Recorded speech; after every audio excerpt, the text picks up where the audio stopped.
Bismillahirrahmanirrahim. Assalamu alaikum students. I am engineer Shadib Akram and today we are going to start our chapter number 6 first year chemistry. बेटा chapter number 6 का जो नाम है वो है chemical bonding. ठीक है जी। और केमिकल बॉन्डिंग में सबसे पहले हमें पता होना चाहिए कि केमिकल बॉन्ड जो है वो क्या होता है। हमने बॉन्ड का नाम पहले कई दफ़ा सुना है, ionic bond, covalent bond, coordinate covalent bond, metallic bond, ये सारे बॉन्ड की टाइप्स हैं। लेकिन बॉन्ड बजाते खुद क्या होता है?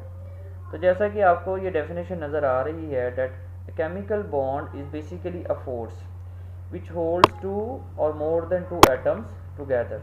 ठीक है, एक बेसिकली ये फोर्स होती है, देखें एक फोर्स है जो क्या करेगी, दो या दो से ज़्यादा एटम्स को या आइंस को आपस में जोड़ के रखती है ताकि वो मॉलिक्यूल या कंपाउंड की शक्ल में रहें। मिसाल के तौर पे HCl में हाइड्रोजन और क्लोरीन को इस फोर्स ने जोड़ा हुआ आपस में, जिसको हम बॉन्ड का नाम देते हैं। ठीक है, इसी तरह अगर वाटर की बात करें तो वाटर में ऑक्सीजन के साथ दो हाइड्रोजन इस बॉन्ड की वजह से जो है वो जुड़े होते हैं। तो इसको हम फिर इस तरह से डिफ़ाइन करते हैं। तो जितने भी बॉन्ड हैं, बॉन्ड बेसिकली क्या है, एक फोर्स है जो उस मॉलिक्यूल, उस कंपाउंड, ठीक है, उसके अंदर एटम्स या आयंस को आपस में जोड़ के रखती है। ठीक है जी।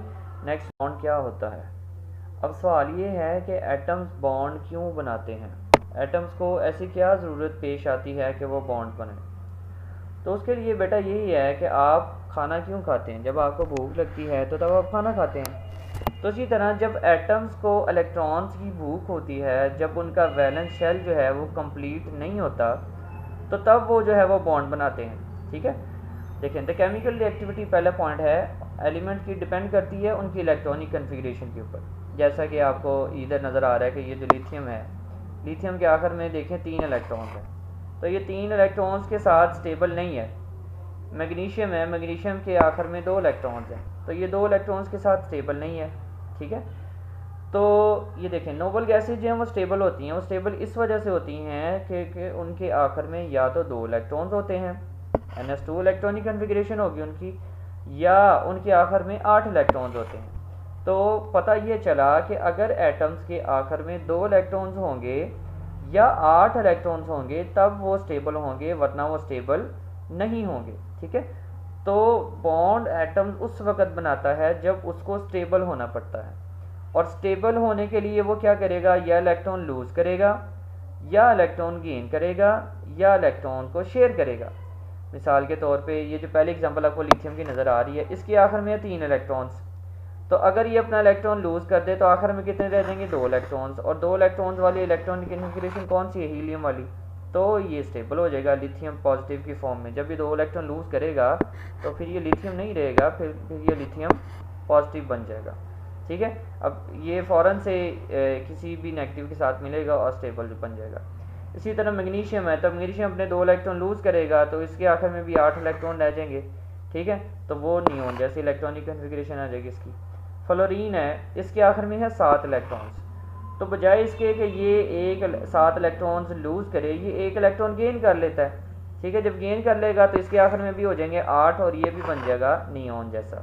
ठीक है, इसी तरह सल्फ़र है, तो सल्फ़र के आखिर में आपको ये नज़र आ रहा है, इसको भी 6 इलेक्ट्रॉन्स हैं, तो ये 2 गेन करेगा तो इसके भी 8 जो है वो पूरे हो जाएंगे और ये आर्गोन जैसा बनेगा। तो पता ये चला कि एटम जो है स्टेबिलिटी गेन करने के लिए और नोबल गैस जैसी इलेक्ट्रॉनिक कन्फिग्रेशन हासिल करने के लिए बॉन्ड्स बनाते हैं। ठीक है जी, तो ये शॉर्ट क्वेश्चन भी आता है, इसका आंसर भी लिखा हुआ है और आपको इसकी आई होप समझ भी आ गई होगी। कर लेते हैं। अब सवाल ये है कि नोबल गैसेज स्टेबल क्यों हैं। ठीक है जी, तो नोबल गैसेज स्टेबल इस वजह से होती हैं क्योंकि उनकी इलेक्ट्रॉनिक कन्फिग्रेशन ही ऐसी है। अगर आप देखें तो पहली जो नोबल गैस है हीलियम, ठीक है, उसके आखिर के अंदर जो है वो 2 इलेक्ट्रॉन्स हैं।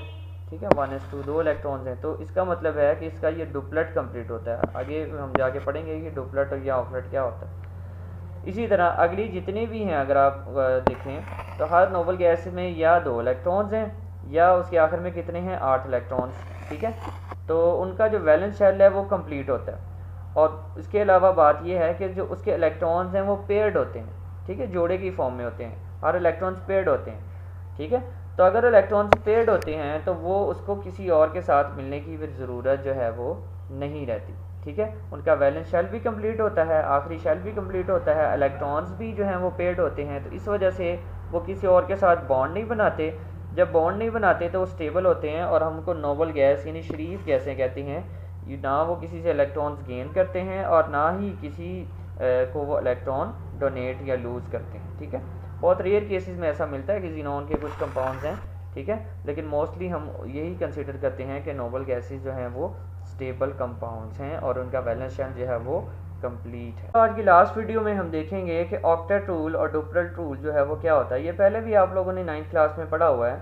ऑक्टेट रूल का मतलब ये होता है कि एटम्स अपने वैलेंस शेल में 8 इलेक्ट्रॉन मुकम्मल करते हैं, ठीक है। उनकी ख्वाहिश होती है कि वो अपने वैलेंस शेल में कितने इलेक्ट्रॉन पूरे करें, 8 इलेक्ट्रॉन्स पूरे करें, जो कि आपको पिछली वीडियो में भी समझाया गया था।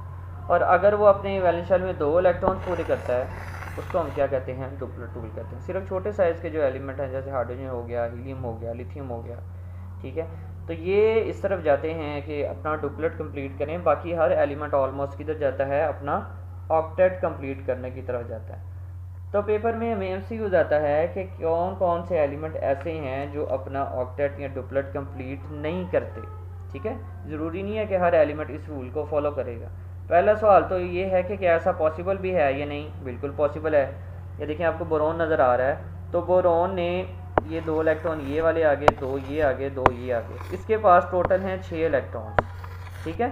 होने कितने चाहिए, 8। इसका मतलब है कि ये मॉलिक्यूल फॉर्म में भी है, स्टेबल फॉर्म में भी है, लेकिन इसके बावजूद भी इसका ऑक्टेट कंप्लीट नहीं है। बेरिलियम के पास देखें 2 ये वाले हो गए, 2 ये वाले हो गए, तो 4 इलेक्ट्रॉन्स हैं। इसका भी जो है वो डुप्लेट कंप्लीट नहीं है, तो ये इलेक्ट्रॉन डेफिशिएंट है, ठीक है, इनका डुप्लेट कंप्लीट नहीं है। लेकिन अगर इसकी बजाय हम फास्फोरस की बात करें तो फास्फोरस भी के इलेक्ट्रॉन्स काउंट करें एक बॉन्ड में, क्योंकि 2 इलेक्ट्रॉन्स होते हैं, तो ये देखें 2 4 6 8 10, ठीक है जी, 12 14 और 16 इलेक्ट्रॉन्स यहाँ पे बन रहे हैं। 8 बॉन्ड इसने बनाए हुए हैं, 1 2 3 4 5 6 7 8, तो 16 इलेक्ट्रॉन्स हैं फास्फोरस के पास, ठीक है। तो ये भी जो है अपना जो है ऑक्टेट कंप्लीट नहीं कर रहा। इसी तरह सल्फ़र का अगर हम काउंट करें तो सल्फ़र के भी देखें 1 2 3 4 5 6 7 8 9 10, ठीक है, यहाँ पर भी आपको 10 नज़र आ रहे हैं, ठीक है। सल्फ़र के पास कितने इलेक्ट्रॉन्स हैं, 10 इलेक्ट्रॉन्स हैं यहाँ पे, तो इसका भी जो है वो ऑक्टेट कंप्लीट नहीं है। ऑक्टेट जो इलेक्ट्रॉन्स हैं वो ऑक्टेट से ज़्यादा हैं, मतलब 8 से ज़्यादा हैं। तो इसका पता हमें ये चला कि ज़रूरी नहीं है कि हर एलिमेंट ऑक्टेट को फॉलो करेगा, ठीक है, समटाइम ऐसा नहीं भी होता।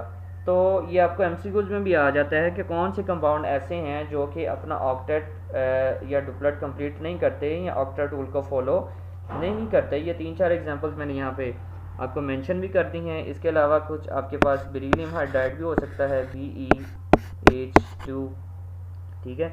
इसी तरह आपके पास जो है सीजियम क्लोराइड की अगर हम एग्जांपल देखें, ठीक है, इसमें भी हमें यही जो एग्जांपल है वो देखने को मिलती है, ठीक है। NO जो है इसके अंदर भी हमें यही एग्जांपल जो है वो देखने को मिलती है। इसी तरह और भी कंपाउंड है हमारे पास, PH3 है, ठीक है, तो जिनमें जो है ऑक्टेट रूल जो है फॉलो नहीं होता।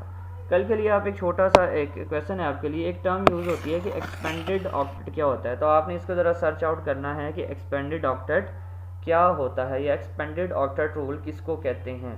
तो इसके बारे में आपने स्टडी करना है। आज हमने इंट्रोडक्टरी लेक्चर पढ़ा है चैप्टर नंबर 6 के बारे में कि बॉन्ड क्या होता है, एटम्स बॉन्ड क्यों बनाते हैं, ठीक है, सबसे स्टेबल एलिमेंट्स कौन से हैं, ऑक्टेट रूल क्या होता है, डुप्लेट रूल क्या होता है। तो इन टर्म्स को बेटा अच्छे तरीके से आपने फेमिलियर हो जाना है इनसे, और जो बुक का फर्स्ट पेज है उसको भी आपने रीड आउट करना है, वहाँ से भी इंशाल्लाह मज़ीद आपको नॉलेज मिलेगा। बाकी इंशाल्लाह हम कल से इस चैप्टर को कंटिन्यू करेंगे। दुआ में याद रखें जी। अल्लाह हाफ़िज़।